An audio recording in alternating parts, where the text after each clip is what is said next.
I knew this evening would test my patience the moment Olivia said, "It's just dinner." With her friends, just dinner meant 3 hours of comparisons in a room where the forks cost more than my paycheck. The restaurant was one of those places where the waiters glide like ghosts and nobody asks for ketchup. Chandeliers, soft music, white tablecloths. The kind of place that makes you sit straighter, even if your back hurts.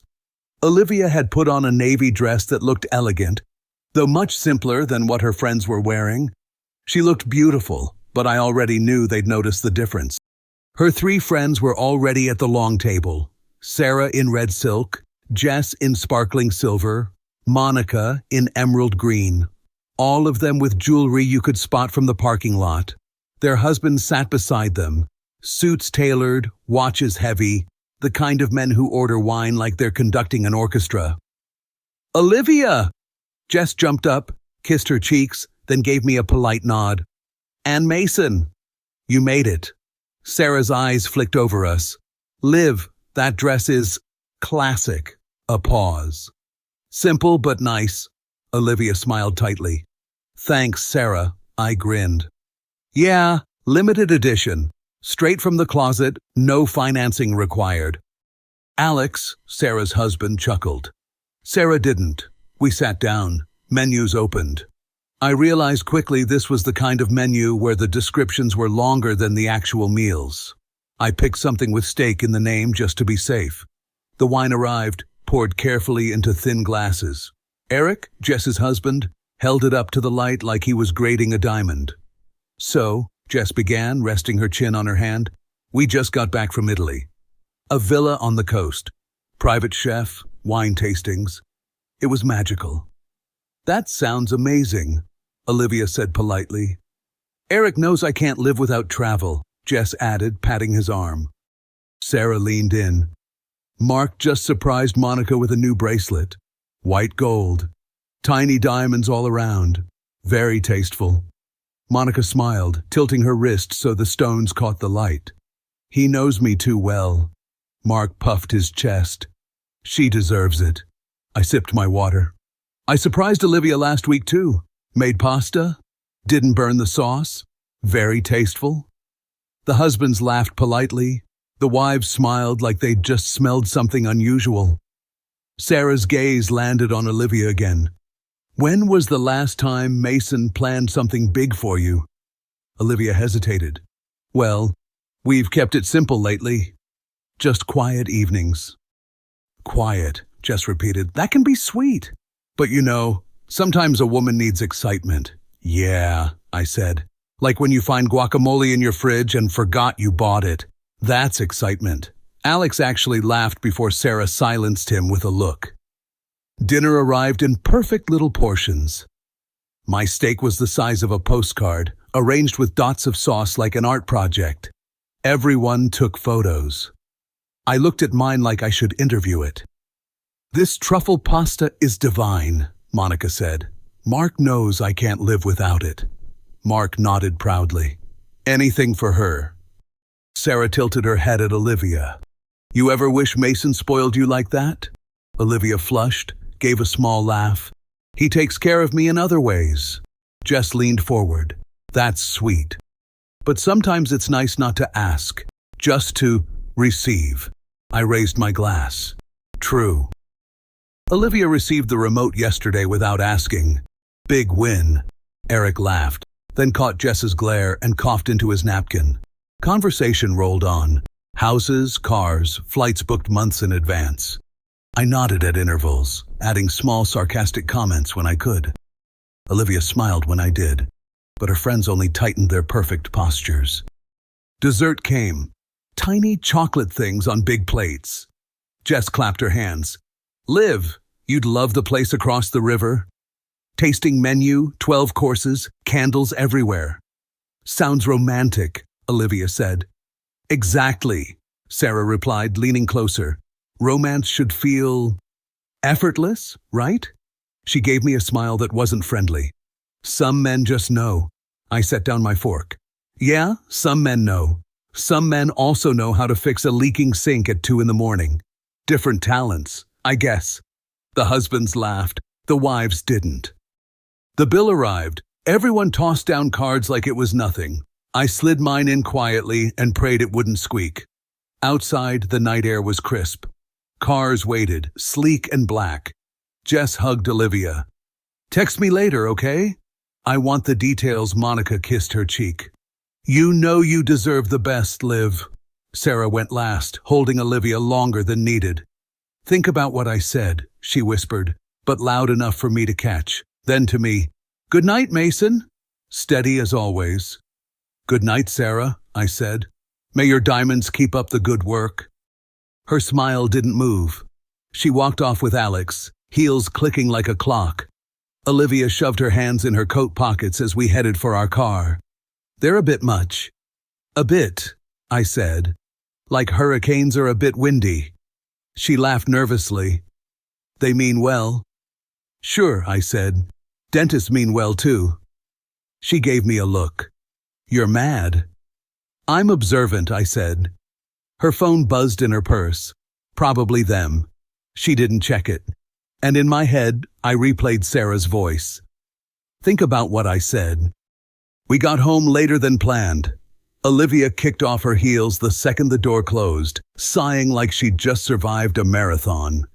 I hung up my jacket, loosened my tie, and let the silence stretch. She went straight to the kitchen, poured herself a glass of water, and leaned on the counter. I could tell she was waiting for me to speak first.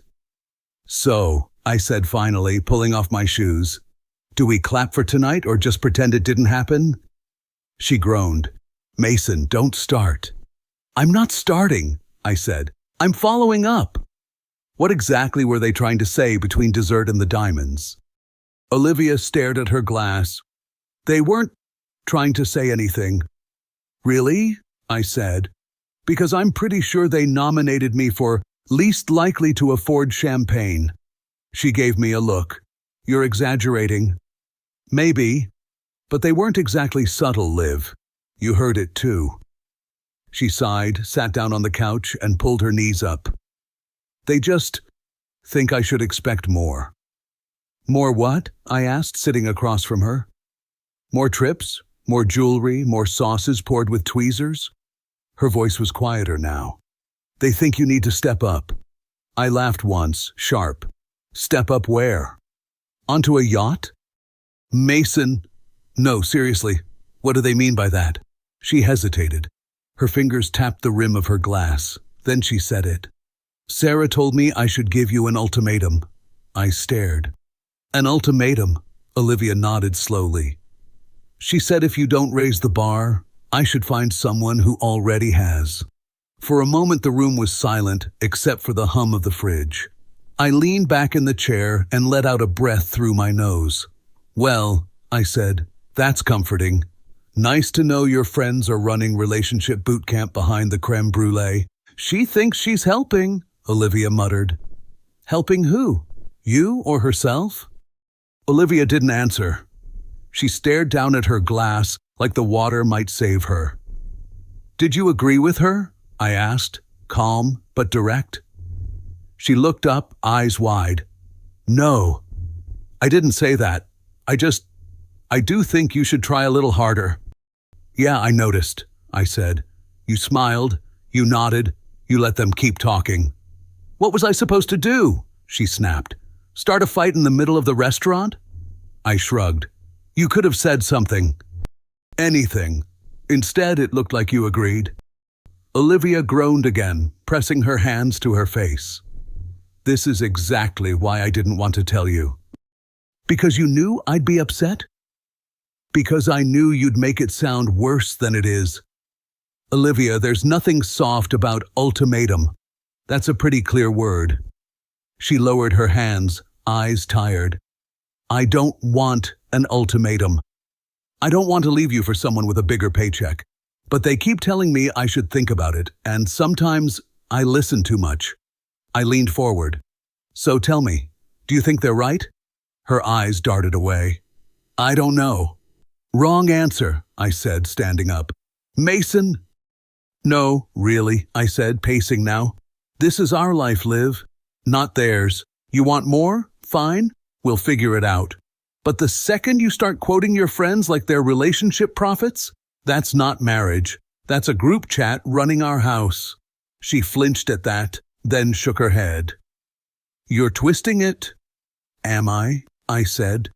Because from where I was sitting tonight, the entire table was a measuring contest, and I didn't even bring a ruler. Her mouth opened, then closed.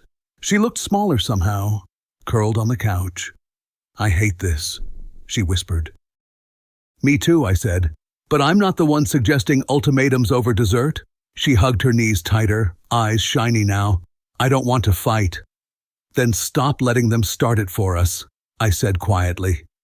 We sat in silence for a while, the kind that isn't peaceful, just heavy. Finally, Olivia spoke. I let out a short laugh. Oh, so I need to try harder. Sure. Let me know if I should rent a private jet tomorrow or just start with the diamond starter pack. Mason, I'm not joking, she shot back, her tone sharper now. You can make fun of it all you want, but I'm tired of feeling like I'm the only one pushing. Right, I said, crossing my arms, because keeping this whole circus running doesn't count as effort. She glared at me. Sometimes I think you don't even hear me.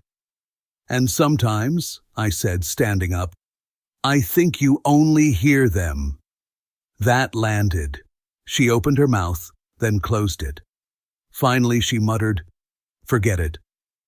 Gladly, I said, walking toward the bedroom. The silence that followed wasn't peaceful. It was the kind of silence where every sound, the fridge humming, the floor creaking, felt louder than it should. And in that silence, one word kept circling in my head. Ultimatum. It clung to me like smoke. Morning showed up like it didn't remember last night. Gray light, quiet kitchen, the faint smell of perfume on the hallway rug. Olivia moved around the apartment in a straight line. Phone, coffee, mirror, closet. We said morning at the same time and then ran out of words. She set her mug down and opened the group chat. I didn't ask which one.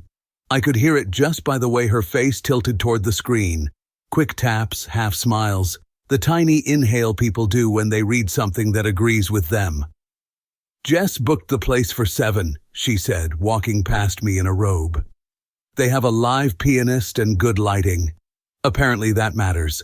Lighting always matters, I said. You can't post a memory if it's under bad bulbs.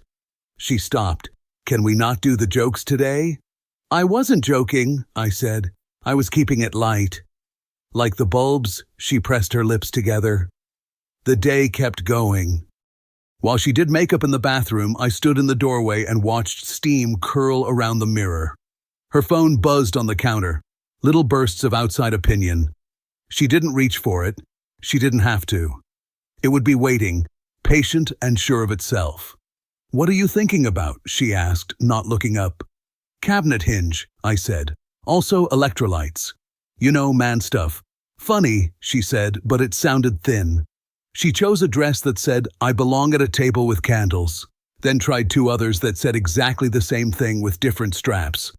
She held up earrings to her ears and turned sideways, as if she wanted a second opinion from the wall. I stayed out of the reflection.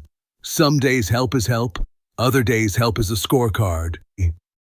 You're staring, she said. I'm memorizing, I said. For what? For later, I said. When the movie plays back. She gave me a look I couldn't file and went back to eyeliner. We passed each other in the hallway a few times like colleagues sharing an office. Polite, careful, pretending the air wasn't heavy. She asked if I'd eaten. I asked if she wanted coffee. We said thanks and no in the wrong places and let it go. Around noon she put on music, not loud, just enough to fill the edges. Up-tempo, happy, a little too shiny for a morning after. I took my laptop to the table and stared at an open document until the cursor felt like a heckler. Her phone buzzed again. She read, smiled, typed, paused, deleted, typed again. I watched the dance out of the corner of my eye. Advice always arrives dressed as encouragement. Are you working? She asked. I'm waiting, I said. For what? For the part where I understand what I'm supposed to do. She sighed. I told you, try harder. Right, I said. I keep forgetting the syllabus. She stood in the bedroom doorway and did a final mirror scan. Front, side, head tilt, breath. She looked beautiful in a way that had nothing to do with price tags. Then she adjusted a strap that didn't need adjusting and checked the time like she was already late to someone else's expectations. 7, she said, mostly to herself. 7, I echoed. She grabbed a clutch, then the bigger bag, then returned the bigger bag because it ruined the lines. She moved her wallet to the clutch and put back 3 things she wanted to bring but didn't have room for. At 6:30, she stood by the door and slipped on heels. She put on her coat and looked at me like she'd misplaced something, then decided she hadn't. You're quiet, she said. I'm measuring, I said. Measuring what? What it costs to keep up. She exhaled. We really don't have to do this. You're right, I said. We don't. She set her hand on the knob. I'll be back by 11. Take your time, I said. Good lighting deserves it. Her jaw twitched. She opened the door and paused. Mason, I want tonight to be easy. It will be, I said. The door clicked shut in that polite way doors do when they know too much. The apartment inhaled, then settled into a quieter shape. I stood there for a moment, not to be dramatic, just to confirm that the room felt exactly like a room should feel when a decision is standing in it. Then I walked to the bedroom closet. Her luggage lived on the top shelf, 2 suitcases that nested like a secret, the small cosmetics case with elastic loops, a fabric shoe bag with a broken drawstring she refused to throw out. I pulled everything down and laid it on the bed, then sat on the edge for 5 seconds of stillness. I opened the larger suitcase and started at the bottom. Jeans first, then dresses, then the sweater that looks expensive because she wears it like it is. I rolled things instead of folding them so they wouldn't wrinkle. My hands knew which pieces she reaches for when she's tired, which ones she saves for dates, which ones she says don't fit but keeps because memories fit differently. I filled the shoe bag with the nude heels that go with everything and the sneakers that go with honesty. I wrapped them in tissue so the leather wouldn't scuff and tied the broken drawstring in a knot that would hold for one more trip. The charger went in a side compartment. The hairbrush slid next to it. Her travel-size perfume. I checked the closet again and took the black scarf she always forgets until the wind reminds her. It wasn't a purge, it was a map. I closed the first suitcase and listened to the zipper run like a sentence ending. The second one was for smaller things. Socks, underwear, the book she said she'd read someday, the face mask she never uses but always packs, just in case. I placed her jewelry roll on top and tied it closed with the same carefulness I use on the trash bag when the whole day is in there. I wheeled both suitcases to the front door and parked them beside the coat rack. They stood there like 2 patient bouncers waiting for names. I adjusted their handles to the same height because it looked better that way. Then I cleaned up the bed, smoothed the comforter, and put the empty hangers together. I took out the small trash and replaced the bag. I wiped the counter. If you're going to change something big, the little things should not be a mess. For dinner, I made toast because I didn't feel like pretending to be hungry. Butter, salt, a plate. I ate standing up and drank water after because the glass was right there, and so was the sink. The clock turned its hands without asking my opinion. At 8:10, my phone buzzed. A message from my brother. Game tonight. You watching? I typed, sort of. Watching my own. He sent back a basketball emoji and a question mark. I left it unread. At 8:30, the upstairs neighbor practiced the same piano line 6 times and got it right on the 7th. I said nice out loud to no one and meant it. Progress is progress. At 8:50, I opened the window 2 inches and let in a stripe of October air. It smelled like leaves and other people's dinners. Somewhere down the block, a dog made his case against a scooter. The scooter accepted. I sat on the couch with tea I didn't want and looked at the suitcases. They didn't look threatening or sad. They looked like an if. If you want more, the door is real. If you want here, choose here. I thought about last night in that bright room with the quiet forks. I thought about the jokes that landed wrong and the laughs that landed late. I thought about Sarah's steady voice and Jess's lifted brow and Monica's soft way of saying hard things. Mostly I thought about Olivia's face when she said try harder. Not mean, not cruel, just certain, the way you sound when you repeat something often enough that it becomes yours. I picked up my phone and opened the app for the French place. The reservation reminder still sat there for next Thursday, smug and tasteful. I canceled it. Reason? Plans changed. Next, the bracelet. I prepared it as a gift. I opened my email and pulled up the thread with the boutique. Please process the refund. The owner wrote back 3 minutes later, of course. I'll reverse the charge tonight.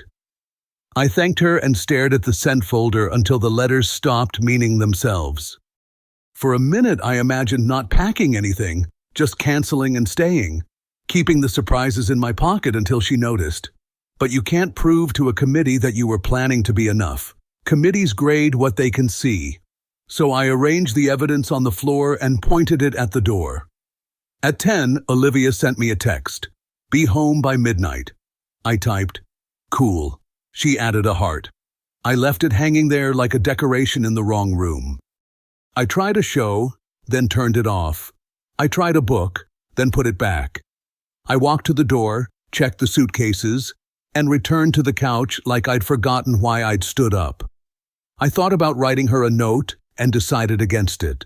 Words are cheap when actions have already paid. At 11:42, a message. On my way. I wrote back, doors open. It was. The clock had just passed midnight when the key turned. The sound wasn't dramatic, just a soft metallic click, but it carried the weight of a verdict. Olivia stepped in, still smelling of perfume and restaurant air, cheeks flushed from wine and laughter that had clearly ended the second she saw the suitcases. She froze in the doorway, heels stopped tapping, eyes went wide. Mason, she breathed, like my name was now a question. Evening, I said from the couch, calm, steady. Her gaze snapped to the suitcases by the door. What the hell is this? Travel options, I said. Pick your destination. Either home or somewhere with better lighting. You packed my things? Carefully, I said. Folded, zipped, even the charger. You won't have to beg Sarah for one when she inevitably forgets hers. Mason, this isn't funny. I'm not laughing, I said. I'm done pretending this is just harmless chatter from your friends. Her jaw tightened. She stepped closer, pointing at the suitcases. You're overreacting. I raised an eyebrow. Am I? They've been auditioning me for replacement since appetizers, and you've been letting them direct the show. Tonight, you walked out like you were applying for a promotion. She crossed her arms. You think I want them to decide for me? I think you let them speak louder than you do, I said. And I'm tired of competing with a group chat for Husband of the Year. She flinched, then straightened. You think this makes you look strong? Packing my stuff? Daring me to leave? I leaned forward, elbows on my knees. No, it makes me look finished. If you think you can do better, Olivia, I won't chain you here. The door's open, the bags are ready. Your move. For a moment she just stood there, breathing hard. Then something cracked in her voice. You think it's that simple? She said. You think I just grab a suitcase and walk out because Sarah thinks she's an expert in relationships? You said yourself I should try harder, I shot back. I heard it loud and clear. Her face twisted. Anger, guilt, maybe both. I didn't mean... She stopped herself. God, Mason, do you really believe I don't see what you do for me? I tilted my head. Do you? Her shoulders slumped, but then her chin lifted. They're wrong, she said finally. Sarah, Jess, Monica, they're all wrong. They live off their husbands' wallets and call it love. I let them get in my head. I'm sorry. I studied her face. She was trembling, but not from anger now. From the realization she'd let the poison drip too long. She stepped closer, lowering her voice. I don't want Paris trips or bracelets. I want you, and I hate that I made you doubt it. For the first time all night, I didn't answer with sarcasm. I just looked at her. I'll cut them off, she said suddenly, sharper than I expected. I'll tell Sarah to back the hell off. I don't need friends who make me think less of my husband. I leaned back, folding my arms. Big words, you sure? Yes, she said without hesitation, because I'm sick of walking out of dinners feeling like I should apologize for not being married to a billionaire. I'm done. The silence that followed wasn't heavy anymore. It was raw, open. Finally, I nodded toward the bags, then unpacked them. She let out a shaky laugh, half tearful. You really folded my sweater, didn't you? Neatly, I said. It's on top. Couldn't risk wrinkles in case you stormed out dramatically. She cracked a real smile then, the kind I hadn't seen all week. You're impossible. Maybe, I said, but I'm yours. If you want me. She swallowed, then knelt by the suitcase and unzipped it. Not crying, not begging, just decisive. I do. And as the zipper slid open, it sounded less like luggage and more like something heavy lifting off the room. The morning after Olivia unpacked her bags, the apartment felt different. Not lighter, not heavier, just sharper, like everything had edges again. She moved quietly, making coffee, then came to the table where I sat with mine. I talked to them, she said, no hesitation. I raised an eyebrow. Already? First thing this morning. She set her cup down and looked me in the eye. I told them if they keep disrespecting you, if they keep treating you like you're not enough, I'm done. I won't keep friends who drag my marriage through the mud. I blinked. I wasn't used to this side of her, direct, protective, drawing a line. And what did they say? I asked. Jess tried to laugh it off. Monica stayed quiet. Sarah, she sighed. Sarah said I was being dramatic. I told her I wasn't. I told her I've made my choice and it's you. If they can't respect that, then we're done. For a second, I just sat there. Then I leaned back, letting out a slow breath. Well, remind me to never get on your bad side. Olivia cracked a small smile. You already are. But you're also on my side, so it cancels out. I chuckled. Math checks out. That conversation stuck with me, in a good way. For the first time in weeks, it felt like we were on the same team. Still, part of me knew Sarah wouldn't just fade into the background. People like her don't retire gracefully. They wait for a stage. 3 days later, the stage showed up in the least glamorous place possible, the grocery store. I was in the produce aisle, debating whether the organic apples were worth the extra $1, when I heard the unmistakable click of designer heels. I didn't even need to look up before I heard her voice. Mason? Sarah said smoothly, like she'd just spotted prey in a nature documentary. What a surprise. I glanced at her cart. Perfectly arranged, avocados lined up like soldiers, flowers that matched her scarf, sparkling water bottles stacked like decor. Because, of course, even her groceries had to look expensive. Sarah, I said flatly, picking up a bag of oranges. Didn't know Whole Foods doubled as a runway. She gave a little laugh, tilting her head. Always with the jokes. Tell me, how's Olivia? Great, I said. Why? She leaned on her cart, sunglasses still on indoors. Well, last time we spoke, she seemed conflicted. I just hope she's not letting herself get too comfortable. A woman like her deserves to reach higher. I set the oranges in my cart. You mean higher like Italy, Villa higher? Or bracelet with tiny diamonds higher? Her smile widened. You know what I mean? Sometimes women need a push. Ultimatums work wonders. I straightened, looking her dead in the eye, calm, steady. Funny thing about that word, Sarah. Ultimatums are for hostages. My wife isn't one. Her smirk wavered, but she recovered. Don't be sensitive. I was only trying to help Olivia see her potential. Help? I let out a short laugh. You mean convince her she's better off without me? That's not help, Sarah. That's sabotage with a side of wine. She blinked, finally taking the sunglasses off. Mason, you're taking this too personally. No, I said evenly. I'm taking it exactly as personally as I should. You tried to cut me out of my own marriage, and Olivia made her choice. You lost. She shifted her weight, the first crack in her perfect posture. So what now? You keep her on a leash so she doesn't listen to reason? That was my cue. I smiled, leaned on my cart, and said, "Oh no, Sarah. No chains, no leash. Olivia stays because she wants to, every single day. That's what scares you, isn't it? That she chose me, not the life you keep advertising." The smirk was gone now. Her lips pressed into a thin line. I gestured at her cart. But hey, great flower choice. Matches your scarf. You win the style points, at least.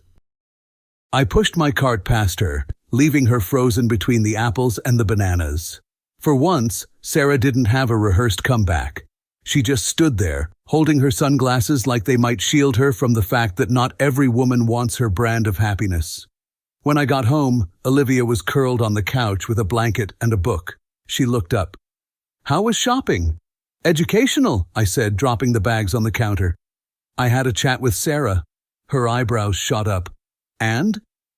And let's just say she won't be auditioning me for replacement roles anymore. Olivia smiled, relief clear in her eyes. Good. I sat beside her, grabbing a corner of the blanket.